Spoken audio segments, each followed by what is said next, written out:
ஒரு சிங்கம் வந்து ஒரு புலி பாய்கிறதுக்கு முன்பாக அது பதுங்கும் அப்படின்னு சொல்லுவாங்க. பாஸ், அது ஒரு பெரிய ஸ்ட்ரைட் எடுக்கிறதுக்கு முன்னாக அது கொஞ்சம் பேக் எடுக்கும், அது பதுங்கி அப்படி இருக்கும். அப்படின்னா அது பாய போதுன்னு அர்த்தம். அதுபோல் இது ஒரு கைண்ட் ஆஃப் ஒரு பாஸ். ஊழியத்தில் சில ரீஸ்ட்ரக்சர். ஆமென், ஹல்லேலூயா. ஆமாம், அலைன்மெண்ட் ஆஃப் விஷன், தரிசனங்களை கொஞ்சம் அலைன் பண்ணி கோர்ஸ் கரெக்ஷன். பிளைன் வந்து 15,000 அடி உயரத்தில் பறக்கும் பொழுது அந்த விண்டினுடைய தாக்கம் அதிகமாக இருக்கும். அது காற்றுல பயங்கரமாக காற்று அடிக்கும் தானே. நம்ம ஒரு காத்தாடியை பறக்க விட்டாவே எப்படி அலையுது. அந்த பிளைன் அப்படி பறக்கும் பொழுது என்ன ஆகும், அந்த காற்றினுடைய வேகத்தில் என்னதான் பைலட் வந்து அந்த ஸ்டேரிங்கை இழுத்து பிடிச்சி அந்த நம்ம வண்டி ரோட்டில் எப்படி ரோடு இருக்கோ அதே மாதிரி வானத்துலேயும் ரூட் இருக்குது, அந்த ரூட்டில் தான் அது போகும். அந்த காற்றினுடைய வேகத்தில் அது என்ன ஆகும், அது வழியை விட்டு கொஞ்சம் தடமாறி பிளைன் என்ன போகும், கொஞ்சம் வழி விலகிடும். அப்போ கோர்ஸ் கரெக்ஷன் பண்ணி திரும்பி என்ன பண்ணுவாங்க, அதை அந்த பழைய ரூட்டுக்கு கொண்டு வரணும். இல்லைன்னா நீங்கள் ஆஸ்திரேலியா போகிறீங்கன்னா நீங்கள் போயிட்டு எங்கே இறங்குவீங்க, ஆப்பிரிக்காவில் போய் இறங்கிடுவீங்க. அந்த மாதிரி நம்முடைய வாழ்க்கையில் நம்ம அடிக்கடி என்ன செய்யணும், கோர்ஸ் கரெக்ஷன் நம்ம பண்ணிக்கொண்டே இருக்க வேண்டும். அல்லேலூயா.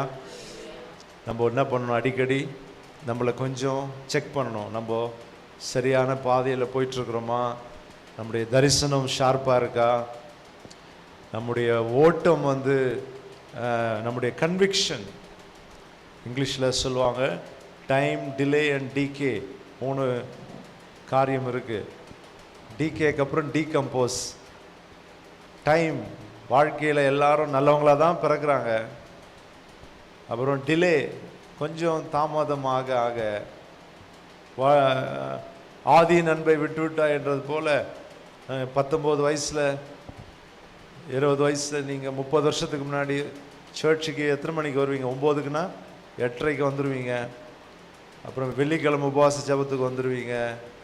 அப்புறம் எல்லா ஊழியத்துக்கும் தவறாமல் இருப்பீங்க. நைட்டு ஜபத்துக்கு உட்காந்துருவீங்க. அப்புறம் ஒரு 10 வருஷம் விசுவாசி ஆனவனே 9:30க்கு வர்றது. அப்புறம் ஃபாஸ்டிங் ப்ரேயர் தானே 2 பேர் உக்காந்துட்டு இருப்பாங்க. அதுக்கு ஏன் நம்ம போகணும், வீட்டிலே இருப்போம். அதுக்கப்புறம் நீங்கள் 5 மணி நேரம் ஜெபிச்சது 1 மணி நேரமாக ஆகிருக்கும். அதுக்கப்புறம் டைம், டிலே, டீகம்போஸ். அப்படின்னா என்ன, அது கழுதை தேஞ்சு கட்டரும்பாச்சு. என்ன போல் ஒன்றுமே இல்லாமல் பைபிள் படித்து 8 நாள் ஆச்சு, ஜெபம் பண்ணி 20 நாள் ஆச்சு, ஊழியம் போய் பல மாதம் ஆச்சு, சர்ச்சுக்கு போய் 6 மாதம் ஆச்சுன்ற மாதிரி வாழ்க்கையில் நம்ம என்ன பண்ணிடுவோம், சர்க்கிளான பாதையில் போவோம். அவ்வப்போது நம்முடைய லைஃப்பை நம்ம அடிக்கடி செக் பண்ணி கொண்டே இருக்க வேண்டும். அல்லேலூயா. ஸோ எனக்கு இந்த வாரத்தில் I hate the privilege of rededicating my life through Sadhu Sundar Singh book. எனக்கு எப்போவுமே சுந்தர் சிங் புக்னால் ரொம்ப பிடிக்கும். ஸோ அதை வாங்கி அதை படிக்கணும்னு நான்ஸ்டாப்பாக 9 மணி நேரம் அதை உட்காந்து அதில் இருக்கிற எல்லா பக்கங்களையும் படித்து முடித்து மீண்டும் ஆண்டவருக்கு என்னுடைய வாழ்க்கையை புதுப்பித்து அந்த மிஷனரி தியாகங்கள், அவருடைய ஊழியத்தில் அவர் பட்ட பாடுகள், கஷ்டங்கள், எப்படி நம்முடைய மனநிலைமையில் நம்ம ஒவ்வொரு நாளும் புதுப்பிக்கப்பட்டிருக்கணும் அப்படின்றத கொஞ்சம் பார்க்கும் பொழுது, இன்றைக்கி நம்முடைய உலகத்தில் வாழ்க்கையில் இருக்கிற லக்ஸுரி, கம்ஃபர்ட் ஜோனை விட்டு நம்ம வெளியே வரணும். அநேக நேரத்தில் நம்ம கம்ஃபர்ட்டை ரொம்பவும் தேடி போகிறோம் இல்லை? அப்படிப்பட்டதான சூழலிலும் இந்த உலகத்தில் எல்லாவற்றையுமே ஆண்டவருக்காக இழந்து சுந்தர் சிங்கினுடைய லைஃப்பை படிக்கும் பொழுது, பெரிய செல்வந்தனான குடும்பத்திலேருந்து பிறந்தவர், வீட்டில் கடைசி பிள்ளை, எல்லாருமே வந்து பணக்காரங்க, அவங்களுடைய சொத்துக்கு அளவில்லை. அந்த சூழலிலும் அவர் ஒரு 16 வயது வாலிபனாக மிஷனரியாக திபெத்துக்கு போய் பல கஷ்டங்களை அங்கே பட்டு அடி வாங்கி உதை வாங்கி சாப்பாடு இல்லாமல் பல நேரம் பட்டினியாக இருந்து ஆண்டவர் அவருடைய வாழ்க்கையில் அற்புதமாக நடத்தின காரியங்கள், எத்தனையோ முறை தேவ தூதர்கள் வந்து ஊழியம் செய்தது, எலியாவுக்கு எப்படி ஆண்டவர் அப்பத்தையும் தண்ணீரையும் வைத்து காகத்தின் மூலம்லாம் போஷித்தாரோ, அதுபோல் சுந்தர் சிங்குடைய வாழ்க்கையிலும் அவர் பட்டினியாக தூங்கும் பொழுது தேவ தூதர்கள் தட்டி எழுப்பி சாப்பிட்டுன்னு சாப்பிட்டுட்டு திரும்பி பார்த்தா இருக்க மாட்டாங்க, ஆள் இருக்க மாட்டாங்க. அப்படி அவருடைய லைஃப் வந்து படிக்கும் பொழுது ரொம்ப ஆச்சரியமாக இருந்தது. அதில் ஒரு காரியம் தெரிந்து கொண்டோம், நம்முடைய வாழ்க்கையில் if we have to enjoy the supernatural experience, then we have to come out of our comfort zone. Sacrifice, தியாகங்கள் வாழ்க்கையில் நம்ம எந்த அளவுக்கு தேவனுக்காக அநேக காரியங்களை நம்ம மினிமலிஸ்டிக்கான என்ன சொல்கிறோம். அவருடைய வாழ்க்கையில் அவருடைய ஒரு காரியத்தை சொன்னார், ஆகாரத்தையும் உடையையும் சுருக்கி கொள்வது தான் ஒரு சாதுவனுடைய பெரிய வாழ்க்கையினுடைய வெற்றியாக இருக்கிறது. சாப்பாடு, உணவு, உடை, மினிமலிஸ்டிக். ஒரு ஒரு ஒரு நாளைக்கு ஒருவேளை சாப்பாடு, 2 துணி, இதுதான். அது அசர்டிசம் என்று சொல்வார்கள். ஸ்ட்ரிக்டான self discipline in order to achieve highest spiritual goals. அதுக்கு பேர் அசட்டிக் லைஃப்னு சொல்லுவாங்க. ஒரு ஸ்ட்ரிக்டான செல்ஃப் டிசிப்ளின், ஒரு ஒழுக்கம். ஆவிக்குரிய வாழ்க்கையிலே நம்ம பெரிய வெற்றியை அடைப்பதற்கு நமக்கு நிறைய ஒழுக்கங்கள் தேவைப்படுகிறது. அல்லேலூயா. டைமில், சாப்பாடில், பணத்தில், நம்முடைய தூக்கத்தில். ஊழியம் செய்கிறவங்களுக்கு தூக்கம் கூட லெஷர் கிடையாது. 10 மணி நேரம் படுத்து தூங்கிட்டு இருக்க முடியாது. 6 மணிக்கு சூரியன் உதயத்துக்கு முன்னாடி எழுந்துடணும். மேக்ஸிமம் 6. நீங்கள் போகிறது 10 மணிக்கு படுக்கிறீங்கன்னா காலையில் எழுந்துடணும். நீங்கள் எழுந்து முதல்ல ஆண்டவரோடு கூட கொஞ்சம் நேரம் உங்களுடைய நேரத்தை செலவிட்டு பின்பு வேதத்தை வாசித்து நீங்கள் ஜெப வாழ்க்கை, உங்களுடைய ஹெல்த்து, உங்களுடைய குடும்பம், உங்களுடைய பரிசுத்தம், உங்களுடைய பர்சனல் லைஃப்பில் எல்லாவற்றிலுமே ஒரு மினிமலிசம். அல்லேலூயா. ஒரு உங்களுடைய வாழ்க்கையை நீங்கள் சுருக்கி கொள்கிறீர்கள். அமெரிக்காவில், கனடாவில் வெள்ளைக்காரங்களுடைய ஒரு பெரிய ஒரு ப்ராக்டிஸ் என்னவாக இருக்குன்னா, வாழ்க்கையில் எவ்வளவு தான் பணத்தை சம்பாதித்தாலும் வயது ஆக ஆக அதை அப்படியே குறைச்சிக்கிட்டே வருவாங்க. ஏக்கரேஜில் வீடு வச்சுருக்கிறவங்க, 10 பெட்ரூம் வீடு வச்சுருக்கிறவங்க 70 வயசு ஆயிடுச்சுன்னா அப்படியே 3 பெட்ரூம் வீட்டுக்கு போவாங்க. 75 வயசு மேலேனா அந்த 3 பெட்ரூம் வந்து ஒரு அப்பார்ட்மெண்ட் போவாங்க. 85 வயசு அப்படின்னு வரும்போது அந்த வீடை எல்லாம் விற்று ஊழியங்களுக்கு கொடுத்துட்டு, பிள்ளைங்களுக்கு கொஞ்சம் கொடுத்துட்டு, சீனியர் சிட்டிசன் ஹோமில் போய் அவங்களே சேர்ந்துக்குவாங்க. எனக்கு வீடு வேண்டாம், எனக்கு இருக்கிற எல்லாத்தையும் கொடுத்துருவாங்க. 2 கார் இருந்தால் 1 கார் ஃப்ரீயாக எடுத்துகிட்டு போ. தங்களுடைய வாழ்க்கையில் அவங்க வயசு ஆக ஆக இந்த பொருள், இந்த மெட்டீரியலிஸ்டிக் பேர்டனை குறைக்கிறதுக்கு என்ன பண்ணுவாங்க, கூப்பிட்டு I have a fridge, I have a air condition, come and pick it up, எடுத்துக்கோ. அந்த மாதிரி எல்லாத்தையும் கொடுத்து கொடுத்து கொடுத்து. ஆமென். கவனிங்க, அப்படி தான் தேவன் நம்முடைய வாழ்க்கையில், இந்த உலகத்தில் பொருளை பற்றி நம்முடைய எண்ணங்கள் அப்படி தான் இருக்க வேண்டும். அல்லேலூயா. ரிலீஸ் பண்ணணும், ஜெனராசிட்டியை பழகணும். 2 பொருள் இருக்குன்னா ஒரு பொருள் என்ன பண்ணிடணும், கொடுத்துடணும். நம்முடைய வாழ்க்கையில் எதெல்லாம் யூஸ் பண்ணாமல் இருக்கிறதோ அது எல்லாத்தையும் கொடுத்துடணும். பழைய விலையை போட்டு OLXில் போடக்கூடாது. அல்லேலூயா. என்ன பண்ணக்கூடாது, ஒன்றுமே இல்லாத குப்பை அதை OLXில் போட்டு விற்றுட்ருக்கக்கூடாது. கொடுத்துடணும். ஏழைகளுக்கோ தேவையுள்ளவர்களுக்கோ கொடுக்கிற ஒரு இருதயம் கர்த்தர் உங்களை அப்படி ஆஸ்வதிக்கிறதா இருப்பார். அல்லேலூயா. தொடர்ச்சியாக the ministry of the Holy Spirit, சபையிலே பரிசுத்த ஆவியினுடைய ஊழியம் ஏன் முக்கியம் என்பதை தொடர்ச்சியாக ஒரு 5-6 வாரம் பேசணும் அப்படின்னு நான் யோசிச்சிருக்கிறேன்.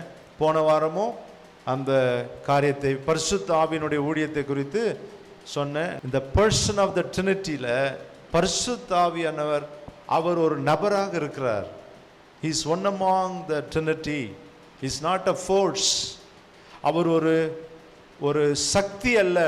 Holy Spirit is not a force. அவர் ஒரு சக்தி அல்ல, அவர் ஒரு நபர். He is a person.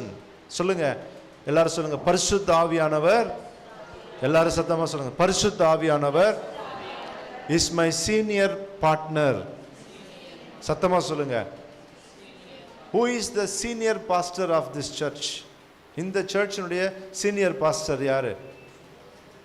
சத்தமா சொல்லுங்க, சத்தமா சொல்லுங்க, என் காதுல கேட்கல. Who is the founder of this ministry? யார் இந்த ஊழியத்தை தோற்றுவித்தவர்? Again Holy Spirit. சத்தமா சொல்லுங்க, சத்தமா சொல்லுங்க. Who is the head of your family? உங்கள் வீட்டின் தலைவர் யார்? சத்தமா சொல்லுங்க, எல்லாரும் சத்தமா பின்னாடி சத்தமா சொல்லுங்க. உங்க வீட்டின் தலைவர் யார்? K Suresh, brother Wilson. Who is the head of your family? யார் உங்க வீட்டு தலைவர்? உங்க குடும்ப தலைவர் யார்? சத்தமா சொல்லுங்க. உங்க ஃப்ரெண்ட் யாரு? Who is your best friend ever? சத்தமா சொல்லுங்க. Who is your best teacher? சத்தமா ஹோலி ஸ்பிரிட் தான் சொல்லுங்க, இங்கிலீஷ்ல தான் சொல்லமா. Who is your best counselor? ஆலோசகர் யாரு? சொக்கமா பாட்டி. வீட்டில் பிரச்சனை என்ன பண்ணோம்? சொக்கம்மாட்ட போய் உட்காந்து ஒரே சண்டைக்கா, நாளெல்லாம் வந்து போராட்டமா இருக்கு. சொக்கம்மா என்ன சொல்லும்? நாளிலேருந்து என்ன பண்ணாது, நீ ஏன் அவனுக்கு சோறு செஞ்சு வைக்கிற? ஆனால் காய போடு அவனை. நீ ஏன் அவனுக்கு வந்து சாம்பார் வச்சு நீ இதெல்லாம் பண்ணிட்டு இருக்கிற? ஒரு நாள் நான் நீ சாப்பாடு எல்லாம் போடு, அவன் வழிக்கு வரானா இல்லையான்னு பாரு. சொல்லுவாங்களா இல்லையா? அந்த மாதிரியான கவுன்சிலர்ஸ் நிறைய பேர் இருக்கிறாங்களா இல்லையா? எத்தனை பேர் வீட்டில் உங்க மாமனார் மாமியார் வந்தாவே உங்க வீடு பரலோகமா மாறிடுது. உங்க மாமனார் மாமியார் உங்க வீட்டுக்கு வந்தா எத்தனை வீடு பரலோகமா மாறுது? சில வீட்டுக்குள்ள மாமனார் மாமியார் போயிட்டாவே அந்த வீடு என்னவா மாறிடும்? டைவர்ஸ் வரையும் போயிடும். நீ ஏன் வந்த? உள்ள வரும்பொழுது என்ன வருது அங்க? சொல்லுங்க. ஏன்னா யுவர் கவுன்சிலர், உங்களுடைய கெஸ்ட், உங்களுடைய வீட்டுக்கு வர்ற கவுன்சிலர், உங்களுடைய ஆலோசகர், உங்களுடைய வாழ்க்கையில உங்களுக்கு ஆலோசனை கொடுக்கிற நபர் யார்? ஒரு பிரச்சனைனா நீங்க யார்கிட்ட அடிக்கடி போறீங்க? உங்க வாழ்க்கையில ஒரு பிரச்சனை, யாருக்கு உடனே போன் அடிப்பீங்க? மனைவிக்கும் கணவனுக்கும் சண்டை வருது, உடனே யாருக்கு அடிக்கிறீங்க போனு? எங்க அடிக்கிறீங்க போனு? சொல்லுங்க, யாருக்கு அடிக்கிறீங்க? வேத வசனத்தை அல்ல. அட்லீஸ்ட் ஃபர்ஸ்ட் கேஸ் பாஸ்டர்ஸ்க்கு பண்ணலாம். அதுவும் நல்ல பாஸ்டரா நீங்க செக் பண்ணிக்கணும்.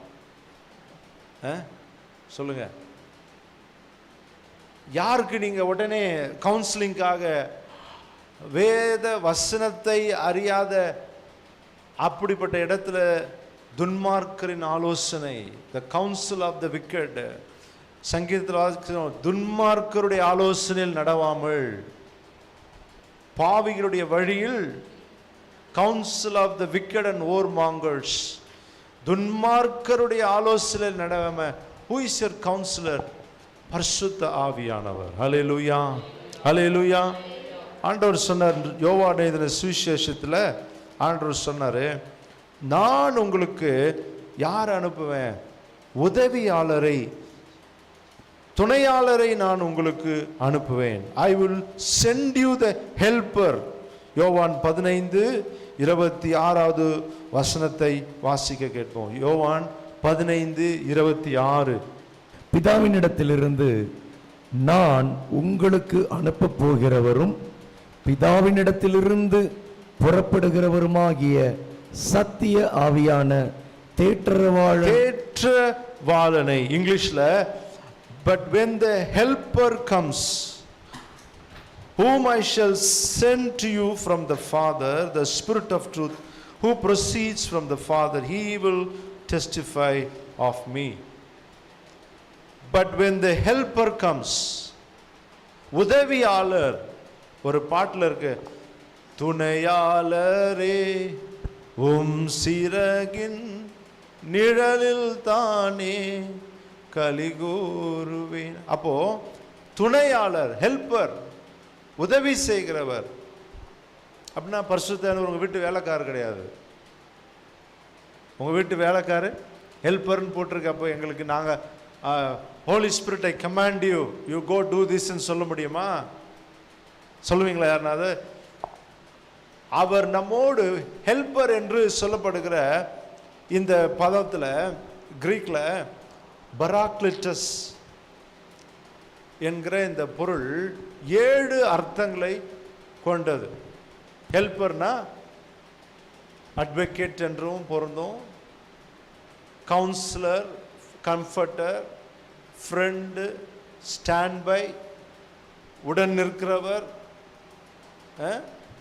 டீச்சர், போதகர், அப்படி ஒரு 7 பதங்களை குறிக்கிற ஒரு வார்த்தை. அப்படின்னா பரிசுத்தாவியானவர் நம்முடைய வாழ்க்கையில ஒரு டீச்சரா இருக்க முடியும், ஒரு ஃப்ரெண்டா இருக்க முடியும், உதவியாளராக, உதவியாளர் சொன்ன ஸ்டாண்ட் பை, நம்ம தவிக்கும் பொழுது, நம்ம எப்படி ஜெபிக்கணும்னு தெரியாது இருக்கும் பொழுது நமக்கு அவர் நம்மோடு கூட இணைந்து ஜெபிக்கிறவராக காணப்படுகிறார். அல்லேலூயா, அல்லேலூயா. அப்ப இணைந்து ஜெபிப்பது, அதுக்காக தான் நம்ம அந்நிய பாஷையில் பேசுறோம். அப்ப அந்நிய பாஷையில் பேசும்பொழுது your spirit is praying but your senses are unfruitful. உங்களுடைய ஆவி ஜெபிக்கிறது, ஆனால் உங்களுடைய புலன்களோ அதை அறியாம இருக்கிறது. No use. 10 மணி நேரம் நீங்க பேசலாம், ஒன்றும் உங்களுக்கு விளங்காது. அல்லேலூயா.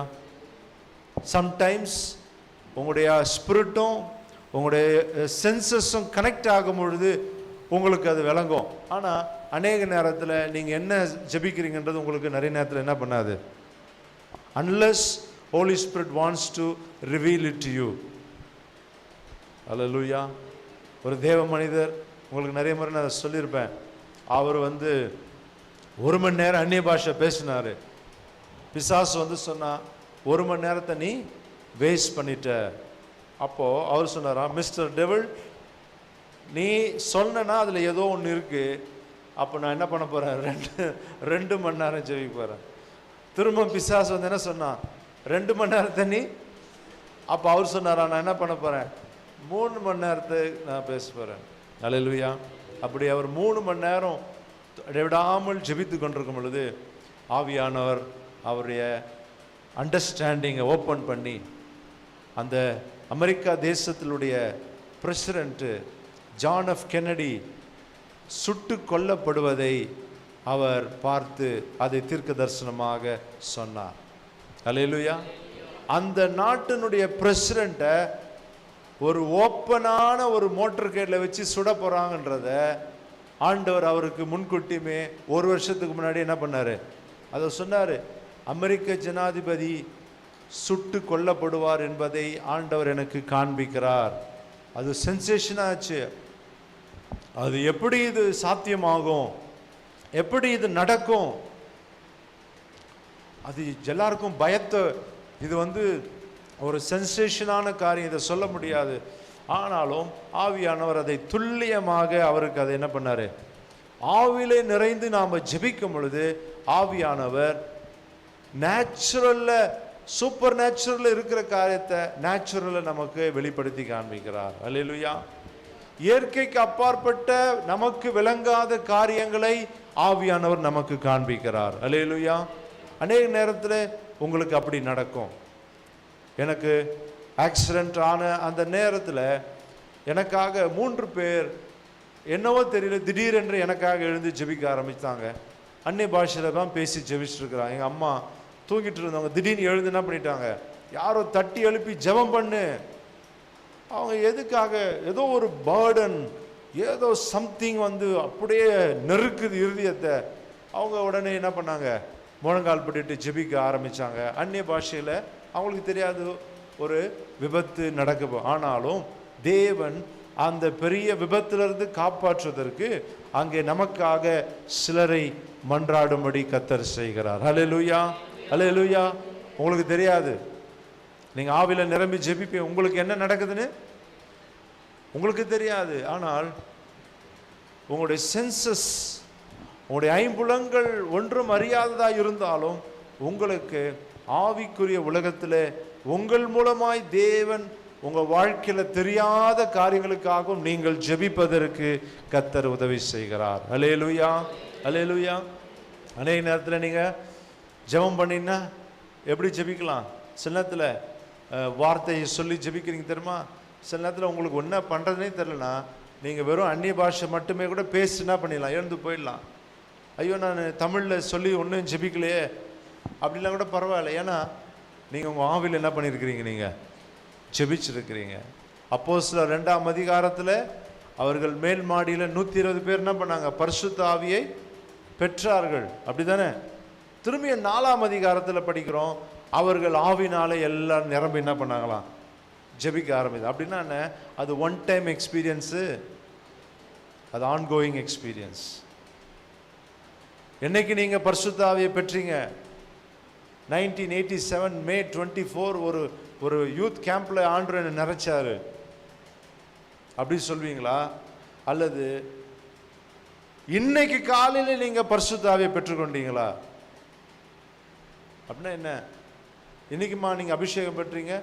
நான் ஒரு டிபிஎம் கேம்ப் அதில் போய் கலந்துக்கிட்டேன், அங்கே எனக்கு ஹோலி ஸ்பிரிட் கிடைச்சது.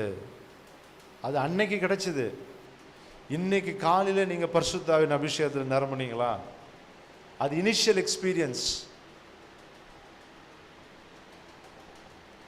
ஹோலி ஸ்பிரிட்ன்றது, infilling of the holy spirit, அது ஒரு முறை என்னைக்கோ ஒரு நாள் பெற்றுக்கொண்டுட்டு அதற்கப்புறம் நான் ரீசண்டாக என்னைக்கு நீங்கள் பரிசுத்த ஆவியில் நிரம்பினீங்க? நீங்கள் சொல்லணும், இன்னைக்கு காலையில் ஆவியில் நான் நிரம்பினேன், இன்றைக்கு காலையில் என்னை கர்த்தர் ஆட்கொண்டார், என்னை அபிஷேகித்தார். அதுதான் ஒரு ரட்சிக்கப்பட்ட தேவ பிள்ளைகளுடைய அனுபவமாக இருக்க வேண்டும். அல்லேலூயா. இன்னைக்கு நீங்க அப்படின்னா அது ரெனியூவல். அதை நீங்க என்ன பண்ணணும்? புதுப்பித்து கொண்டே இருக்க வேணும். அந்த அபிஷேகத்தை என்ன பண்ணணும்? நீங்க அது ஒவ்வொரு முறையும் உங்கள் வாழ்க்கையில புதுப்பிக்கப்பட்டு கொண்டே இருக்க வேண்டும். இன்றைக்கு அதுதான் நம்ம அப்போஸ்தலர்ல படிக்கும். 2ஆம் அதிகாரத்துல அவங்க 120 பேர் என்ன பண்ணாங்க? அபிஷேகத்தை. அதே 120 பேர் 4ஆம் அதிகாரத்தில் மீண்டும் போட்டிருக்கு, அவர்கள் ஆவில நிரம்பி ஜெபித்தார்கள். அப்போ திரும்பி என்ன பண்றாங்க? அவங்க ஆவில திரும்பவும் 4ஆம் அதிகாரத்திலே அவங்க என்ன பண்றாங்க? 2ஆம் அதிகாரத்தில் இருந்த அதே அனுபவத்தை 4ஆம் அதிகாரத்திலேயும் அவர்கள் பெற்றிருக்கிறார்கள். அல்லேலூயா. அப்போ பரிசுத்த ஆவியினுடைய ஊழியம் என்பது, போன வாரம் சொன்னேன், ஒரு சபையில பரிசுத்த ஆவியினுடைய ஊழியத்தை சப்ரஸ் பண்ணா அந்த ஊழியம் ஒண்ணு இல்லாம உருக்குலைஞ்சு போயிடும். என்ன ஆயிடும்? அந்த ஊழியத்தின் வளர்ச்சி. சத்தமா சொல்லுங்க. நம்ம எந்த செய்திகளை பேசுறோம் என்பது கூட, இப்போ we are in a time where நம்ம கொஞ்சம் என்ன பண்றோம்? ஒரு டிரான்சிஷன்ல இருக்கிறோம். இப்போ நமக்கு இந்த சபைக்கு என்ன வேண்டும்? இந்த சபையை அடுத்த வளர்ச்சிக்குள்ளே கொண்டு போகிறதுக்கு என்ன வேணும்? என்ன வேணும் சொல்லுங்க. இந்த சபையை அடுத்த வளர்ச்சிக்குள்ளே கொண்டு போகிறதுக்கு என்ன வேணும்? நல்ல கீபோர்டிஸ்ட் வேணுமா? வேணும். நல்ல வர்ஷிப் லீடர் வேணுமா? வேணும். நல்ல டிரைவர்ஸ் வேணுமா? வேணும். நல்ல போதிக்கக்கூடிய வேணுமா? வேணும். எல்லாம் வேணும். ஆனால் அதை தாண்டி இந்த சபையும் இந்த ஊழியமும் இந்த ஜனங்களும் வளருவதற்கு என்ன வேண்டும்? we need the ministry of the Holy Spirit. அல்லேலூயா. பரிசுத்த ஆவியுடைய ஊழியம் நமக்கு. அதனால தான் இந்த நாட்களை என்ன பண்றோம்? மீண்டும் இந்த பரிசுத்த ஆவியினுடைய ஊழியத்தை குறித்து அதிகமாக சபையில் இப்போ என்ன பண்றோம்? காத்திருப்பு ஜெபம், ரிவைவல் மீட்டிங்ஸ், இரவு ஜெபங்கள். அதுல ஜனங்கள் கூடி வரும் பொழுது அங்கே ஜனங்கள் பரிசுத்த ஆவியிலே நிரம்பி அவர்கள் தேவ வல்லமை பெற்றுக்கொள்வதற்கு நாம் இடம் கொடுக்க வேண்டும். we have to create an avenue for the ministry of the Holy Spirit to be in operation, because human power, if there is a resistance, நம்முடைய சபைகளிலே மனிதர்களுடைய ரெசிஸ்டன்ஸ் இருக்குமானால், you can suppress the holy spirit. ஒரு சபையை நடத்துகிற ஊழியர் அந்த சபையில பரிசுத்த ஆவியானுடைய அசைவாடலுக்கு அவர் ஒரு ஆப்பர்ச்சுனிட்டியை அல்லது அங்கே ஜனங்கள் ஆவியில நிரம்புறதற்கு அவர் வழிவகை செய்யலனா அங்க பரிசுத்த ஆவியுடைய ஊழியம் பெருசளவில் என்ன பண்ணாது. ஜனங்க எல்லாரும் ஆவியில நல்லா நிரம்பி வர்ஷிப் நல்லா போயிட்டு இருக்கோம். அப்பதான் ஜனங்க எல்லாம் நல்லா அப்படியே ஸ்பிரிட்ல ஆவில நிரம்பி ஜெபிப்பாங்க. டக்குன்னு பாஸ்ட் மைக்க பிடிங்கி இப்பொழுது நாம் செய்திக்குள்ள போவோம்னா என்ன ஆயிடுவாங்க? அப்படி என்ன ஆயிடும்? எரியிற நெருப்புல எத்தனை ஆராதனைகளே இப்படி நடந்திருக்கிறத நீங்க பார்த்துருக்கிறீங்க. ஜனங்களுக்கு நான் அமெரிக்காவில் ஒரு நாள் ஒரு சர்ச்சுக்கு போயிருந்தேன். பயங்கரமான ஒரு ஆராதனை, அருமையான பாடல்கள். என்னையே நான் மறந்துட்டேன். என் கண்களில் தண்ணீர் தார தாரையா ஊற்றிட்டு இருக்கு. என்னையே நான் மறந்து அப்படியே நான் அப்போதான் பரலோகத்துக்கே கனெக்ட் ஆகும்போது பட்டுன்னு வர்ஷிப் முடிச்சு எல்லாம் கீழே உட்காந்துட்டாங்க. நான் எல்லாம் உட்காந்துட்டாங்க. அது ஒரு 3000 பேர் உள்ள சபை. எல்லாரும் உட்காந்துட்டேன். எனக்கு தெரியல. நான் பாட்டுன்னு அழுதுகிட்டு அப்படியே பண்ணிட்டு இருக்கேன். எனக்கு நான் என்னுடைய கண்ட்ரோலில் இல்லை. பக்கத்தில் இருக்கிறவங்க பிடிச்சி சட்டையை பிடிச்சி இழுக்கிறாங்க, உட்காரு வர்ஷிப் முடிஞ்சிருச்சுன்னு. திரும்பி பார்த்தா 3000 பேர் என்ன தான் பார்த்துட்டு இருக்கிறாங்க. கேமராலாம் என்கிட்ட தான் ஃபோக்கஸ். அழுதுட்டு இருக்கிறேன் நான். கொஞ்சம் எம்பாரசிங்காக இருந்தது. திடீர்னு அந்த பாஸ்டர் கம்மியார் ஸ்டேஜுக்கு வந்துட்டார். ஸ்டேஜுக்கு கூப்பிட்டு மைக்கை கொடுத்துட்டார், பேச ஒரு 3 நிமிஷம் அப்படின்னு. அல்லேலூயா. எனக்கு எம்பாரசிங்காக இருந்தது. ஏன் கொஞ்ச நேரம் கொஞ்சம் விட்டுருக்கலாமே ஆராதனை, அப்படி பீக்கில் போனது. கொஞ்சம் நிறுத்திருக்கலாம்ல, இன்னும் கொஞ்சம். அநேக நேரத்தில் சபைகளில் ஜனங்க நல்ல ஆவியில் நிரம்பிட்டு இருக்குங்க. சிலதுங்க அப்போதான் படப்பட படப்பட படப்படன்னு கையை தட்டி அந்த பரிசுத்த ஆவியை கெடுத்து விட்டுறது. நல்ல வர்ஷிப் பீக்கா போயிட்டு இருக்கோம். திடீர்னு ட்ரம் என்ன பண்ண டம்முன்னு அடிப்பான்.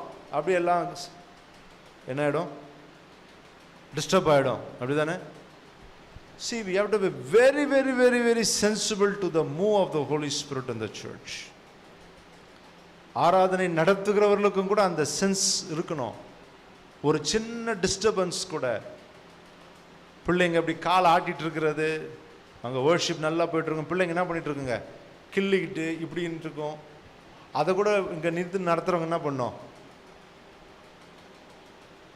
சிலர் கையை தூக்கிட்டு இருப்பாங்க, சிலர் என்ன பண்ணிட்டு இருப்பாங்க இப்படி கையை. அதை கூட என்ன பண்ணோம் இங்கே ஆராதனை, அது கூட டிஸ்டர்பன்ஸ் தான். அந்த ஒன்னஸ் அது கொண்டா எல்லாரும் ஒருமனப்பட்டு நல்ல வர்ஷிப் நல்லா போயிட்டு இருக்கோம். வர்ஷிப் நல்லா நடத்திட்டு இருப்பாரு. திடீர்னு நோட்டை மாத்திடுவாங்க. சி மேஜர்லேருந்து ஏ மைனருக்கு வந்துடுவாங்க. அந்த டியூன் என்ன ஆகிடும், டக்குன்னு பட்டுன்னு அந்த ப்ரெசன்ஸ் அப்படியே கலைஞ்சிரும். பார்த்துருக்கீங்களா? ஒரு நீங்கள் ஒரு சி மேஜரில் பாடிட்டு இருக்கிறீங்கன்னா அதை மாற்றாமல் அதிலே தான் பாடணும். ஏன்னா நீங்கள் டக்குன்னு மாற்றினா அந்த move of the holy spirit will go away. கைகளை தட்டி ஸ்தோத்திரம் பண்ணலாம், ஆனால் கையை படபடன்னு தட்டுறது பரிசுத்தாவினுடைய அசைவை குலைத்து போடும். எத்தனை பேர் அதை கவனிச்சுக்கிறீங்க? அல்லேலூயா. ஆவியானவர் மிகவும் கண்டிப்பான ஒரு ஜென்டில்மேன். ஆவியானவர் இருக்கிற இடங்களிலே அவர் அதிகமான ஒரு ஒழுக்கத்தை, ஒரு ஒன்னஸ், ஆவியானுடைய அசைவு சபைகளிலே இருக்க வேண்டுமானால் ஆவியானவர் ஒரு ஒன்னஸ், ஒரு மனம், எல்லாருக்குள்ள ஒரே பிரசன்ஸ். அந்த ஆராதனை நடத்துறவருடைய வேலையே ஜனங்க எல்லாரையும் அந்த ஒன்னஸ்குள்ள கட்டி கொண்டு வர்றது தான். அல்லேலூயா. ஆராதனை நடத்துறவங்க என்ன பண்ணக்கூடாது, ஜனங்க 10 பேர் உக்காந்துட்டு இருப்பாங்க, 4 பேர் நின்றுட்டு இருப்பாங்க, இவங்க கண்ணை மூடி சின்சியராக வர்ஷிப் பண்ணிட்டு இருப்பாரு. நீ கண்ணை மூடி வர்ஷிப் பண்றதுக்கு இங்க வரல. நீ என்ன பண்ணணும்? ஜனங்களை சொல்லுங்க, அவங்க கண்ணை மூடுறாங்களா, நீ கண்ணை திறந்து என்ன பண்ணணும்? But again the same time ஜனங்களை நடத்த வேண்டும். அதே சமயத்தில் நீங்களும் என்ன பண்ணும், உங்களுடைய அந்த ஆவியிலே நீங்கள் கனெக்ட் ஆக வேண்டியது அவசியமாக இருக்கிறது. அல்லேலூயா, அல்லேலூயா. ஜனங்கள் என்ன பண்ண வாய்களை திறந்து, it is a duty of a worship leader to make sure that everyone is involved in worship. எல்லாரும் ஆண்டவரை துதிக்கிறார்கள், பாடுகிறார்கள், கர்த்தரை அவர்கள் மகிமைப்படுத்துகிறார்கள் என்பதை உறுதிப்படுத்தப்பட வேண்டிய ஒரு வேலை ஒரு ஆராதனை வீரனுடைய வேலையாக இருக்கிறது. ஹல்லேலூயா. ஜனங்களோட கனெக்ட் பண்ணாம நீங்க, நான் ஒரு தனி, கீபோர்டு ஒன்று தனி, நீங்க ஒரு தனி, ஆராதனை நடத்துறவங்க ஜனங்களோட ஏன் கனெக்ட் பண்ணோம்? ஒரு கனெக்ஷனே இல்லாமல் என்ன பண்ணக்கூடாது. அதுக்காக தான் வசனங்களை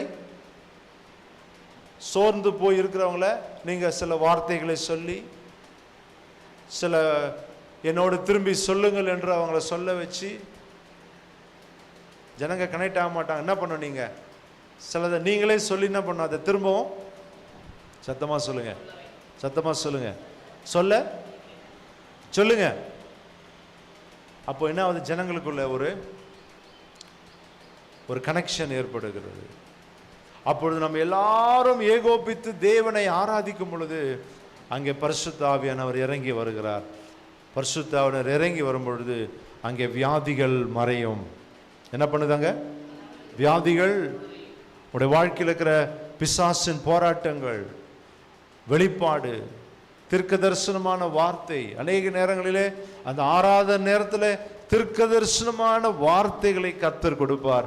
அதை சபைக்கு தீர்க்க தரிசனமாய் நீங்கள் உரைக்கலாம். அல்லேலூயா, அல்லேலூயா. அப்போ பரிசுத்த ஆவியினுடைய ஊழியம் நம்முடைய வாழ்க்கையில, சபையில, குடும்பத்துல ஒவ்வொரு நாளும் நம்முடைய வீடுகளிலே ஆவியிலே நிரம்பி நம்ம ஜெபிக்கிற ஒரு அனுபவத்துக்குள்ளே வர வேண்டும். ஒவ்வொரு ஆராதனையிலும் பரிசுத்த ஆவியினுடைய அசைவு இல்லாமல் அந்த ஆராதனையை நாம் முடிக்க கூடாது. ஆமென். அதற்காக தான் ஜனங்கள் என்ன பண்ணோம்? அவங்க வரும்பொழுது எப்படி வரணும்? ப்ரிப்பேர்டாக, ஆயத்தத்தோடு. அதுக்காக தான் அந்த காத்திருப்பு ஜெபங்களை வைக்கிறோம். நேற்று செய்திங்களை அல்லவா? அந்த ஜெபங்களில் நம்ம என்ன பண்றோம்? ஆயத்தப்படுத்துறோம்.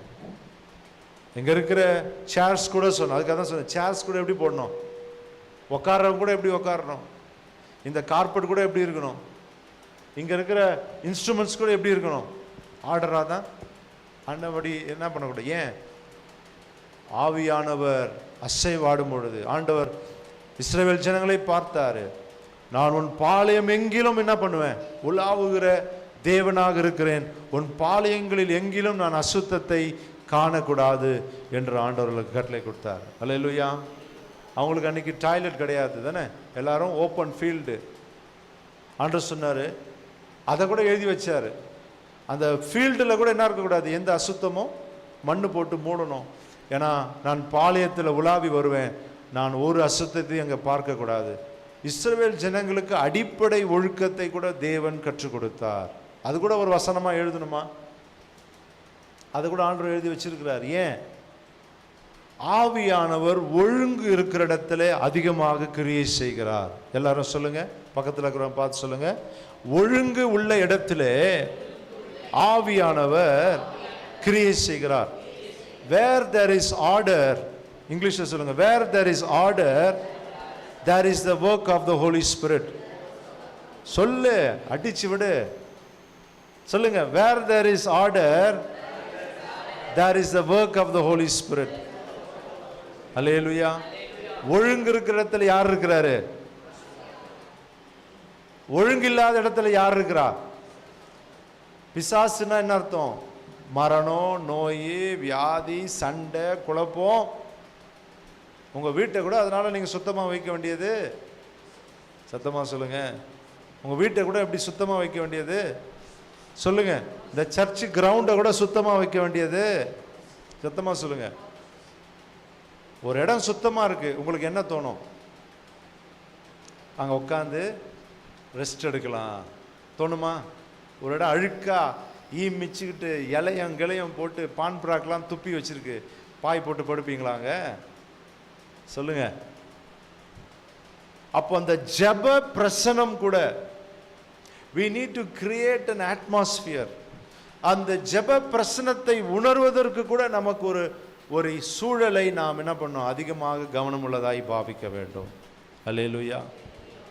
ஆண்டவர் எலியாவை பார்த்து சொன்னார், நீ ஒரே பருவம் மட்டும் நீ என்ன பண்ணு, 40 days அவன் போகிறான். ஏன் அங்கேயே சூரச்செடி அடியிலே பேசக்கூடாதா? எதுக்கு 40 நாள் ஜேர்னி போனோம்? அங்கே காற்று, இடி முழக்கம், பலத்த சத்தம் எல்லாம் அடித்து முடிச்சுட்டு அதுக்கப்புறம் ஒரு மெல்லிய சத்தம் கேட்குது. அதில் கர்த்தர் பேசுகிறார். அல்லேலூயா. நான் கேட்டேன், 40 நாள் நடக்க வச்சு தான் எலியாட்ட பேசணுமா ஆண்டவரே? சூரச்செடி கீழே பேசியிருக்கலாமே. 3 விஷயம். என்ன? சீரியா ராஜாவை அபிஷேகம் பண்ணு, உன் இடத்துல ஒரு தீர்க்கதரிசி அபிஷேகம் பண்ணு, இஸ்ரவேல் ராஜாவை அபிஷேகம் பண்ணு. இந்த 3 விஷயத்தை அங்கேயே சொல்லிட்டு போயிருக்கலாம். 40 நாள் நடக்க வச்சு, இடி இடிச்சு தான், சூறாவளி காற்று வந்து தான், மின்னல் வந்து தான், எல்லா இயற்கையும் கூட ஆண்டவர் கட்டிட்டு, அந்த இயற்கை கூட நிசப்தமாக இருக்கும் பொழுது ஒரு ஸ்டில் வாய்ஸ், ஒரு மெல்லிய சத்தம் அவனுக்கு உண்டாகிறது. அதில் தேவன் அவனோடு கூட பேசுகிறார். அல்லேலூயா. இந்த உலகத்தினுடைய சத்தங்கள், டிஸ்டர்பன்சஸ், இந்த உலகத்தின் சத்தங்கள், we are surrounded with many noises. Radio waves பூமி எங்கிலும் சுத்தி கொண்டிருக்கிறது. விஞ்ஞானிகள் சொல்லுகிறார்கள், இப்பொழுது நான் பேசுகிற இந்த சத்தத்தை 20,000 ஆண்டுகளுக்கு பின்பு ரேடியோ வேவ்ஸ்ல இருந்து இதை எடுக்கலாம். This is recorded. நான் பேசுகிற இந்த சத்தத்தை என்ன பண்ணலாம்? 20,000 வருஷம் கழிச்சு கூட என்ன பண்ணலாம்? ரேடியோ வேவ் கருவிகளை கொண்டு இன்னைக்கு பேசுகிற சத்தங்களை அவர்கள் எடுக்கலாம். ஏன்னா நீங்க பேசுற சத்தம் எங்கேயும் போயிடாது, அது இந்த ரேடியோ வேவ்ஸ்ல கலந்து விடும். ஆண்டு சொன்ன கடைசி நாட்கள்ல கல்லு கூட என்ன பண்ணும்? சாட்சி சொல்லுங்க. மனிதன் சொல்லுகிற எந்த வார்த்தையும் நியாய தீர்ப்பு நாள்ல என்ன பண்ணுமா? வரும். எப்படி வரும்? ஏன்னா நீங்கள் பேசுறது எல்லாம் ரேடியோ வேவ்ஸில் ரெக்கார்ட் ஆகிடுச்சு. நான் சொல்லலைன்னு நீங்கள் என்ன பண்ண முடியாது. ஆண்டவர் வீடியோவோடு எடுக்க முடியும். ரேடியோ வேவ்ஸ் வந்து சவுண்டுக்கு மட்டும் இல்லை, என்னது ஃபோட்டோகிராஃபிக் மெமரியும் கூட இருக்குது அதில். அல்லேலூயா. இன்றைக்கி நான் பேசுகிறது ஆண்டவர் நினச்சார்னா 1 மில்லியன் ஆண்டுக்கு பிறகு இதே ஷர்ட்டு கலரோட, இதே லொக்கேஷனோட, டிவி ஸ்க்ரீனில் இதே எமோஷன்ஸோடு, இதே விதமான எல்லாவற்றையும் ரீப்ளே பண்ண அவரால் முடியும். Scientifically correct. அல்லேலூயா. முடியுமா முடியாதா? நீங்கள் நான் சொல்கிறது போயினா நீங்கள் போய் சயின்டிஸ்ட்டை கேளுங்க. ரேடியோ வேவ்ஸ்ன்னு இருக்கிறது உண்மையா இல்லையா? உண்மையா இல்லையா? சத்தமாக சொல்லுங்க. அது காற்றோடு கலந்து சயின்டிஸ்ட் வந்து அதை கேட்குறாங்க. ரேடியோ வேவ்ஸில் இருக்கிறதான ஒளியை கேட்கிறார்கள். நிறைய தகவலை அவர்கள் எடுக்கிறாங்க. எப்படி அமெரிக்கா கவர்மெண்ட் தங்களுடைய எதிரிகளுடைய எல்லா தகவலையும் எங்கிருந்தும் எடுக்கிறாங்க. அவங்ககிட்ட இன்ஸ்ட்ருமெண்ட் வச்சிருக்கிறாங்க. அவங்ககிட்ட இருக்கிற கருவிகள் மூலமாக எந்த இடத்திலும் காத்து கூட போக முடியாத இடத்துல கூட என்ன பண்றாங்க? இன்ஃபர்மேஷனை எடுக்கிறாங்க. அப்போ நம்முடைய வாயின் வார்த்தைகள், இந்த உலகத்தில் நம்முடைய செயல்பாடுகள் எல்லாம் ஆவிக்குரிய உலகத்தோடு கனெக்டடாக இருக்கிறது என்பதை நீங்கள் மறந்து விடவே கூடாது. அல்லேலூயா. எல்லாமே எதோட கனெக்ட் ஆயிருக்கு சொல்லுங்க? எல்லாம் எதோட கனெக்ட் ஆயிருக்கு? ஆவிக்குரிய உலகத்தோடு எல்லாமே என்னவா இருக்குங்க? ஆமா. இந்த உலகத்தில் நாம் அப்படிதான். அதுக்காக தான் சொன்னேன், எலியாவை தேவன் அப்படிப்பட்ட ஒரு இடத்துல ஒரு மெல்லிய சத்தத்தோடு கூட கர்த்தர் எலியாவோடு பேசினார். அல்லேலூயா. நம்முடைய சபையில பரிசுத்தாவினுடைய ஊழியம் கிரியை செய்கிறதற்கு நம்ம என்ன பண்ணணும்?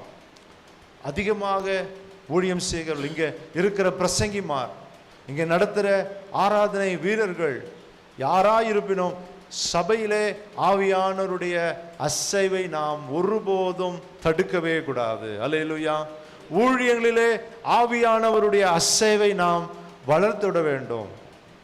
அநேகருக்கு அது ஒரு எம்பாரஸ்மெண்ட்டாக இருக்கும். லபா லபா லபா லபான்னு கத்துறாங்க. ஒன்றும் சில பாஸ்டர் சொல்லுவாங்க, நான் இந்த சர்ச்சில் இந்த அந்நிய பாஷையெல்லாம் அதெல்லாம் அலோவ் பண்ணுறதில்ல. வசனம் போட்டிருக்கு, பவுல் சொல்லியிருக்கிறார், வியாக்கியானிக்கிறவன் இல்லை என்றால் அதை பப்ளிக் பிளேஸில் பேசக்கூடாது. என்ன போட்டிருக்கான்? If there is no interpreter among you, then you forbid them to speak in tongues ன்னு பைபிளே போட்டிருக்கு. அதனால சர்ச்சில் வந்தால் நான் இந்த அந்நிய பாஷைலாம் அலோவ் பண்ணுறதில்ல. ப்ரைஸ் அண்ட் வர்ஷிப்பு வீட்டில் போய் நீ எவ்வளோனா கத்திக்கோ. சர்ச்சில் வந்தால் அது இந்துக்களுக்கு ஒரு மாதிரி இருக்கு, பைத்தியக்கார மாதிரி கத்துறாங்க அப்படின்னு சொன்னாங்கன்னு போட்டிருக்கு. அல்லேலூயா. அந்த கான்டெக்ஸ்ட்டை நீங்கள் நல்லா படித்து பார்க்கணும். அது எந்த கான்டெக்ஸ்டில் சொல்லப்பட்டது என்பதை படிக்க பார்க்கணும். அது எந்த அரசாங்கம், ரோம் அரசாங்கத்தினுடைய காரியத்தை அதில் நீங்கள் கொஞ்சம் விளங்கிக் கொள்ளணும். அதை இன்னொரு நாள் அதை நான் சொல்கிறேன். ஆனால் அதற்காக சபையில் அந்நிய பாஷை பேசுவது தவறானா? தவறல்ல. நீங்கள் எல்லாரும் கூடி வரும் பொழுது வசனம் போட்டிருக்கு, one at the psalm, one at the interpretation, one at the sermon, one has a word of knowledge, word of exhortation.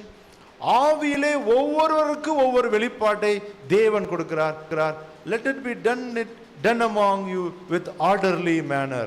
அது ஒழுங்கும் கிரமமா செய்யணும்ன்றதை நீங்கள் உறுதிப்படுத்தணுமே தவிர, உங்ககிட்ட ஒழுங்கு இல்லை, இன்டர்பிரட்டர் இல்லைன்றதுனால உங்களுக்கு இன்டர்பிரட்டரே வரமாட்டாரு, அதனால் நீங்கள் சுத்தமாக ஆவியில் நிரம்பாமல் இருப்பீங்களா? இன்டர்பிரட்டர் இருந்தால் நல்லது. ஆனால் even though நீங்கள் ஆவிலே ஜெபிக்கிறீர்கள், your senses are unfruitful but your spirit is edified. உங்களுடைய ஆவிலே நீங்கள் பலன் பெறுகிறீர்கள். அல்லேலூயா. சபையிலே பரிசுத்த ஆவியினுடைய ஊழியத்தை நாம் அதிகமாக கனப்படுத்துவதிலே நாம் முன்மாதிரிகளாக இருக்க வேண்டும். அல்லேலூயா. எத்தனை பேர் அதை விசுவாசிக்கிறீங்க? எத்தனை பேர் சொல்றீங்க இந்த நாட்களிலே பரிசுத்த ஆவியினுடைய ஊழியத்திற்கு நாங்கள் அதிகமான முக்கியத்துவத்தை கொடுக்க வேண்டும்? ஆமென். உங்க வீடு, நீங்க டிப்ரெஸ்டா இருக்கிறீங்களா? டிப்ரெஷனை மேற்கொள்றதுக்கு ஒரே ஒரு வழி அந்நிய பாஷையில பேசுவது. அல்லேலூயா. டிப்ரெஷனை மேற்கொள்றதுக்கு என்ன வழிங்க? சத்தமா சொல்லுங்க. இந்த ஊழியத்தில் நான் சந்தோஷமாய் ஊழியம் செய்கிறதற்கு ஒரே ஒரு நோக்கம் என்னன்னா, எப்பெல்லாம் டிப்ரெஷன் இருக்கோ, எப்பெல்லாம் ஸ்ட்ரெஸ் இருக்கோ, எப்பெல்லாம் ஒரு மாதிரி ஒரு டயர்ட்னஸ் இருக்குதோ, அந்நிய பாஷையில் பேசுகிறது ஒரு வழக்கமாக வைத்திருக்கிறேன். அல்லேலூயா. அப்படி பேசிட்டு நான் ஒவ்வொரு போர்ட் மீட்டிங்கு போகும்பொழுது என் மேலே கல் அடிக்கிறதுக்கு நிறைய கல்லை பொறுக்கிட்டு வருவாங்க. அல்லேலூயா. உண்மையாக தான் சொல்கிறேன். நான் ஒவ்வொரு போர்ட் மீட்டிங்கு போகும் பொழுது என் மேலே அடிக்கிறதுக்கு நிறைய கல்லோடு வருவாங்க. நான் என் மேலே இன்னைக்கு கல் விழ போகுதுன்னு எனக்கு தெரிஞ்சிருச்சுன்னா நான் என்ன பண்ணுவேன்? அந்த எல்லா சிங்கத்தினுடைய வாயும் அடக்கணுமா அடக்கக்கூடாதா? சொல்லுங்க. எல்லா சிங்கமும் உங்களை தானே பாஞ்சிட்டு வரும். சத்தமாக சொல்லுங்க, சத்தமாக சொல்லுங்க. அந்த எல்லா சிங்கத்தினுடைய வாயம் கட்டணும். என்ன பண்ணுறது? நான் போய் ஒரு 2 மணி நேரம் அந்நிய பாஷை பேசுனா, ஒரு ஃபுல் குவார்ட்டர், ஒரு ஃபுல் அடித்த தண்ணி அடிச்சவன் எவ்வளோ தைரியமாக இருப்பான்? அந்த மாதிரி போய் நான் அமைதியாக உட்கார, ஒன்றும் வாயை திறக்க மாட்டேன். அல்லேலூயா. எல்லாம் பேசுவாங்க, இது என்ன, அது என்ன, இது என்ன, இப்படி என்ன. நான் அமைதியாக இருப்பேன். ஆனால் எங்கேருந்து தான் அந்த வார்த்தை, ஞானம், தைரியம் வரும்னு தெரியாது. ஒவ்வொருத்தனுக்கும் ஏற்ற வார்த்தை என்ன பண்ணும்? அந்த வார்த்தைக்கு அப்புறம் வாயை மூடிடுவான், வாயை திறக்க மாட்டான். எல்லாம் சரண்டர் ஆகிடுவாங்க. என்ன ஆகிடுவாங்க சொல்லுங்க? எல்லாரும் நம்மளை எதிர்க்க வந்த அத்தனை பேரும் அப்படியே சரண்டர் ஆகி, நீங்கள் இது எங்கே நடந்தது? இவ்வளவு ஆப்போசிஷன் ஸ்பிரிட்டோட வந்தானே, இந்த கேள்வி கேட்டானே, வெள்ளரிக்கை கொடு, இது என்ன, அது என்ன கேட்டானே, எல்லாம் வாயை மூடிட்டு இருக்கானே, எப்படி அவன் வாயை அடக்க முடிஞ்சது? என்ன நோட்ஸாக எடுத்துகிட்டு போகிறோம்? ஒன்றும் இல்லை. நீங்கள் ஆவியில பலன் கொண்டு போகும் பொழுது எந்த மனிதனையும் ஜெயிக்கிற பலனை கர்த்தர் உங்களுக்கு கொடுக்கிறார். அல்லேலூயா, அல்லேலூயா, அல்லேலூயா. சம்டைம்ஸ் ஆவியானவர் சில காரியங்களை உங்களுக்கு என்ன பண்ணுறாரு? ப்ரிப்பேர் பண்ணுறாரு. அல்லேலூயா. நீங்கள் போலீஸ் ஸ்டேஷனுக்கு போகிறீங்க, ஒரு அரசியல்வாதிக்கு முன்பாக இப்போ நிற்கிறீங்க, ஒரு பெரிய அதிகாரிக்கு முன்பாக நிற்கிறீங்க, ஒரு பெரிய உங்களால் ஹேண்டில் பண்ண முடியாத ஒரு சுச்சுவேஷன் இருக்கிறது. எனக்கு ஞானம் இல்லை, நான் எப்படி இதை ஹேண்டில் பண்ண போகிறேன்? அந்த ஒரு போர்ட் மீட்டிங்கில் நான் எப்படி பதில் சொல்ல போகிறேன்? அந்த ஸ்கூலுக்கு போகிறேன், நான் எப்படி பேசுகிறது? கவர்மெண்ட் கலெக்டர் ஆஃபீஸ் போகிறேன், என்ன சொல்கிறதுன்னு எனக்கு தெரியல. நீங்கள் ஒன்றும் பண்ணாதீங்க, அந்நிய பாஷையில் பேசுங்க. அந்நிய பாஷையில் பேசும்பொழுது அது உங்களுடைய ஆவிலே உங்களுக்கு ஒரு பெர்ஸ்பெக்டிவை, உங்களுக்கு ஒரு புதிய பலனையும் தைரியத்தையும் கொடுக்கிறது. அல்லேலூயா, அல்லேலூயா. அப்படிதான் இந்த உலகத்தை இயேசு ஜெயித்தார். அப்படிதான் என்ன பண்ண, இந்த உலகத்தை பிதாவோடு கொண்டிருக்கிற அந்த ஐக்கியம், பரிசுத்த ஆவியோடு கொண்டிருக்கிற அந்த ஃபெலோஷிப், அந்த ஐக்கியத்தினாலே இயேசு இந்த உலகத்தை சிலுவை பரிந்தும் ஜெயித்தார். பிரதான ஆசாரியர்கள் முன்பாக, அப்போஸ்தலர்கள் பிரதான ஆசாரியருக்கு முன்பாக அவங்கள கூப்பிட்டு கவுன்சில் முன்னாடி கேள்வி கேட்குறாங்க. அவங்களுக்கு எங்கேருந்து வந்தது தைரியம்? படிக்காதவங்க, மீனவர்கள், படிக்காத மக்கள், சாதாரண மீன் பிடிக்கிறவங்க. அவங்க இவங்க கல்லாதவர்களாச்சே, எப்படி இவனுக்கு இந்த ஞானம் வந்தது?